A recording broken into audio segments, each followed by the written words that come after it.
means if you were to go to US, you do it in Abu Dhabi. So these two suggestions were then technology could possibly be. Thank you. Abhi, wish list. Yeah, the wish list is long, but I'll make it as small as possible. Since I operate from tier 2 cities, make it easy, ease of business today. Make it easy for business, like the people who coming from the rural, who will be probable shippers, make it easy for them. Today, if a PQ officer is not there in an airport like Trichy, nothing moves, Yeah. right? You remember the phone calls that used to come from me because the PQ guy is not there.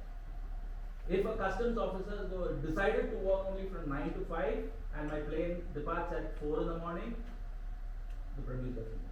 So make it easy, make it 24 hours. Tier 2 cities is where India breathes. So make it absolutely available to them. This economy will go up. Thank you. Parvinder ji, wish list. The wish list is again, I will talk about the forward backward linkages only.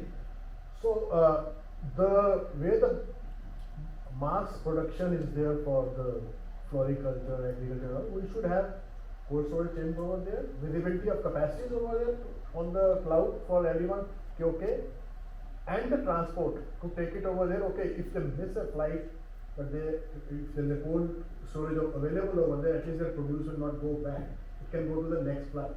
So if we adjust all these, and these tier 2 cities, tier 3 cities, as well as tier 3 cities, they need to be trained on the systems, how to operate these e-mandis and all that, how to operate, how to check capacities. The young generation of these farmers is pretty tech savvy. They are doing, but then everyone doesn't have young children, and our education system, we know that how it penetrates over there. So we need to have the skilling centers over there and local infrastructure like our initial irrigation centers over there, which plays a lot in extending the life of the produce. If we can have regional hubs for that, we can do that. A great thing for our farming community. Thank you. Satish. Quickly, in sense, I think if you look at this hall, you have people above 40 years, fortunately, and you and I have been speaking on the same stage for the last 7-8 conferences in multiple cities. I think we need youngsters and education system which attracts more people. The need of the hour is that we are in acute shortage of qualified manpower. Companies are not making a genuine attempt to get the right talent into the cargo industry, and probably you and I will probably have to take retirement sort of thing. There's a huge amount of brain drain that is happening every year. 5 lakh students are going to the US. How does the government look at bringing an Harvard type of an education system into India rather than allowing the US dollar to touch 85 and the fuel price to be out of the roof? If they don't think about it today, we are dying. So that's a serious thing that the government should look at. Brain drain, people, you are too much of brain drain. Clear. Ajay ji. Uniform taxation is one thing. Second thing, what we are having in wish list is upper circuit rate bands in domestic market, so that we are talking about export or outgoing cargo multiplication factor in perishable area.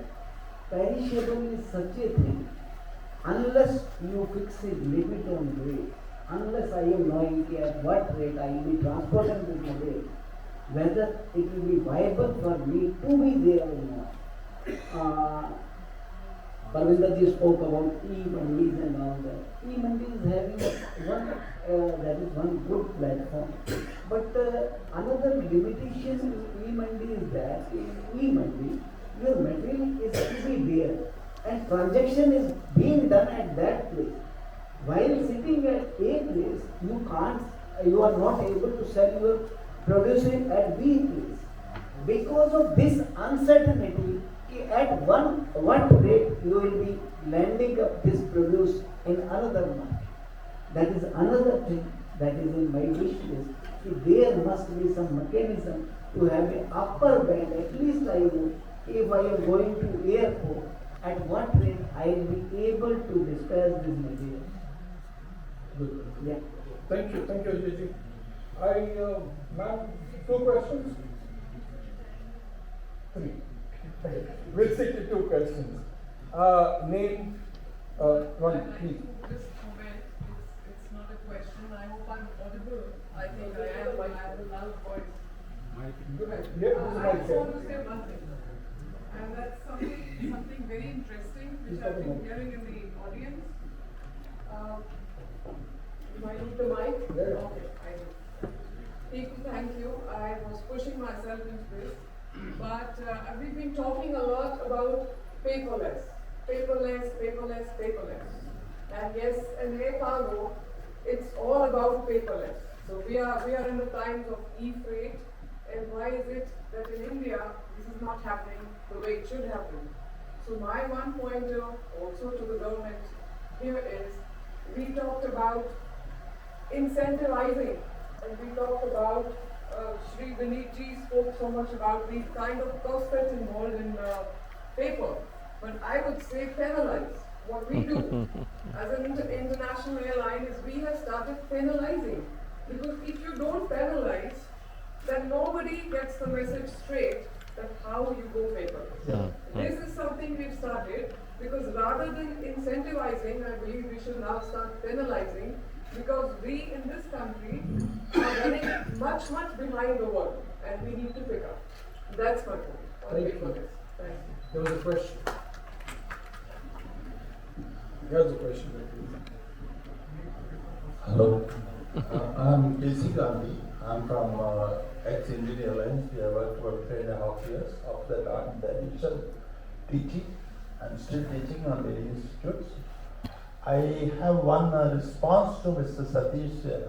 He says there is a lack of trained manpower. I'm sure government of India has started skill development. What has happened in that one? Probably this could have been put into the person who came in from economic background. There are several institutes in Delhi and various parts of India.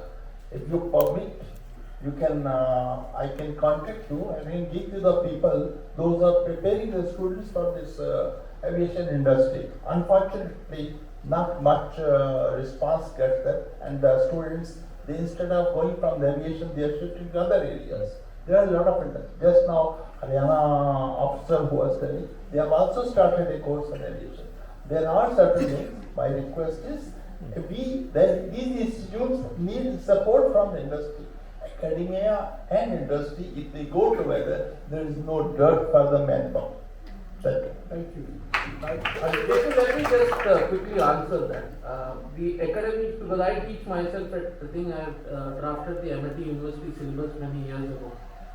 Your current challenge is you are not in sync with the industry's requirement in terms of the basic cargo and the dangerous goods regulations, stipulations. So when you send in students to us, I am happy to take any number of students. I have 2 students of mine sitting there in the thing. All 21 years and 23 years, my dream is to have every state represented in my organization, whether it is from Assam or whether it is from Tamil Nadu and the union territories. But our challenge currently is that there is a regulation by IATA in terms of your basic cargo regulation. So please look at it from an academic standpoint of having that inculcated in your syllabus, like what the Indian Institute of Travel and Tourism comes. We are more than happy to support any